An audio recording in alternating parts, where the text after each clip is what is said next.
I think it's difficult, the whole skill acquisition thing. Something I struggle with actually, because at the moment I've got to have a squad of girls that I need to teach them how to row, but races come thick and fast, really, really quickly. Mm.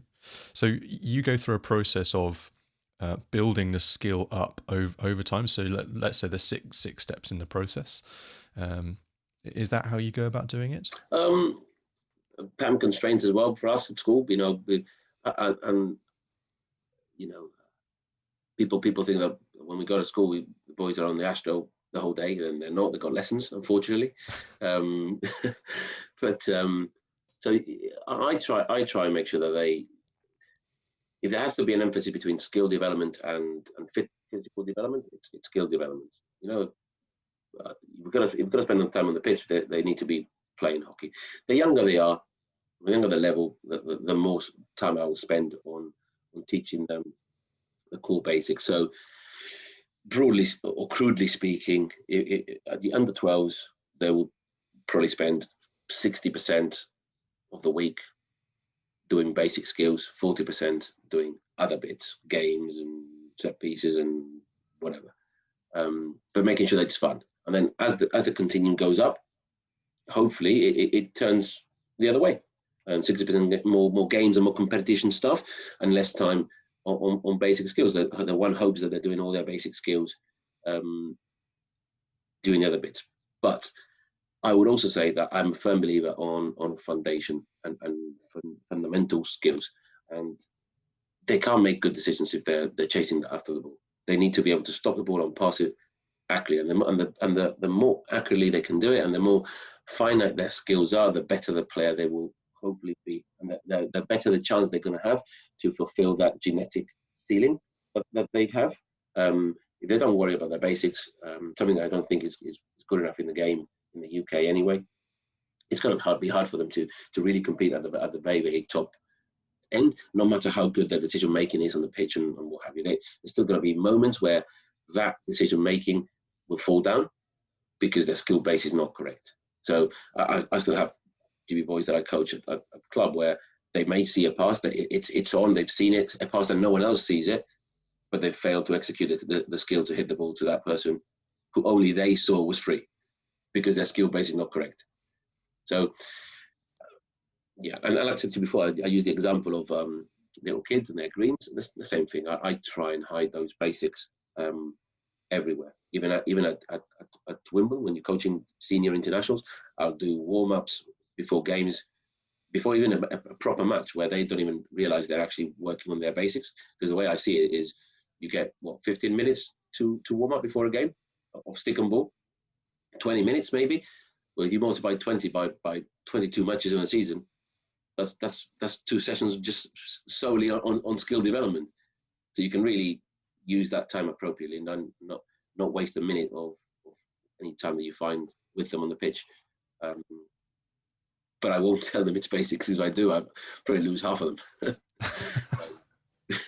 Yeah. You mentioned mental skills a few moments ago. Do you work with your players on the psychological side, or is that what you meant? No. It was more about decision making and picking areas.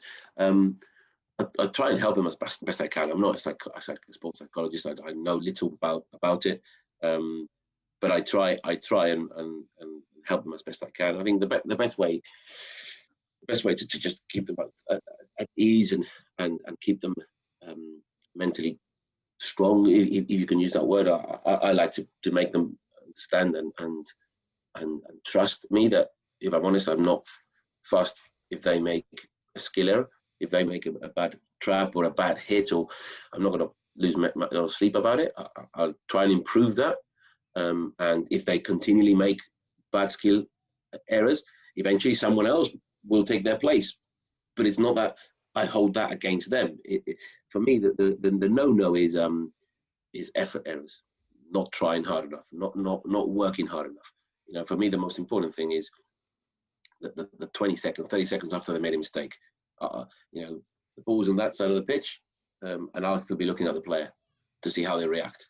If he makes a mistake, turns around and runs back, and dives in and tries his hardest, even if we concede a goal from it, I got no problem. He has the right makeup for me to be playing in the team. He's a grafter. He's a leader. He's willing to work hard for the team.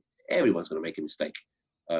It's how you react afterwards. So if I can get them to really believe that what I'm saying is true, that I'm more concerned about the effort errors and them working hard rather than the skill error, I think that goes a long way in calming players and getting players a bit more at ease for competition.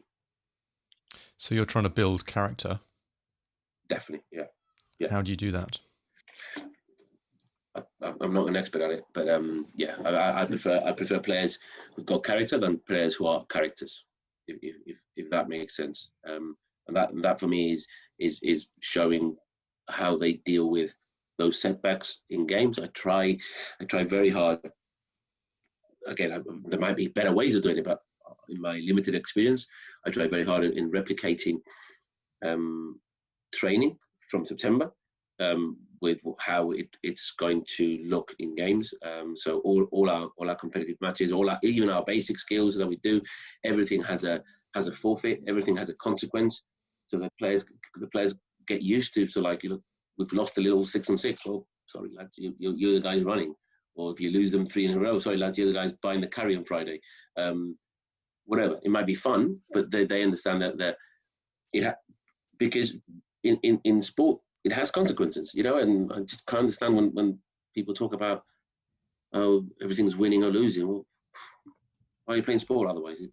That's what it is, and it's life. You go to an interview and you don't get the job. Well, you quit the job, you quit that career, and you start go looking at other careers because you just missed your interview and you haven't got the job that you wanted. You just get up, brush off the scratches and move on to the next one. So I try and do it that way and just keep talking to them. I'm sure there's better ways, and I'm sure there are cleverer ways, and I'm sure there's going to be coaches that are far better than I am at doing that. But that's kind of how I do it. It seems to be working for you so far, and I love that one of the forfeits is buying the curry on a Friday night. That's fantastic. Yeah. We started doing that. Obviously not at school, unfortunately. I can't do that at school with the kids. I don't think it would be probably frowned upon, and rightly so. But yeah, one of the things we've been doing in the club for a while is we'll allocate a squad game. So we'll maybe on a designated day, or maybe we'll do it just within the training session. We'll okay, 20 minutes. You're going to play, and then you'll have the Blues versus the Reds, and they'll be the Blues and the Reds for the next 3 or 4 weeks. It won't just be play a game. They'll have conditions. Sometimes it's 6-on-6, sometimes it's 10-on-10. The squad will be around about 10 players on both squads. Sometimes they've got subs.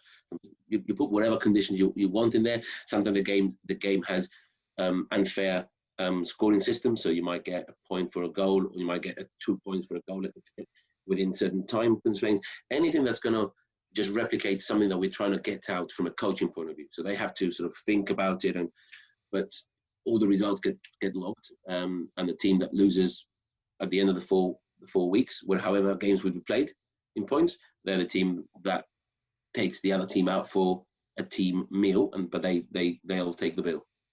Unfortunately, I'm always on the losing side. That's my rule. So I'll go out with them, have a beer with them, I'll have a curry with them, and I'll pay. So I never win.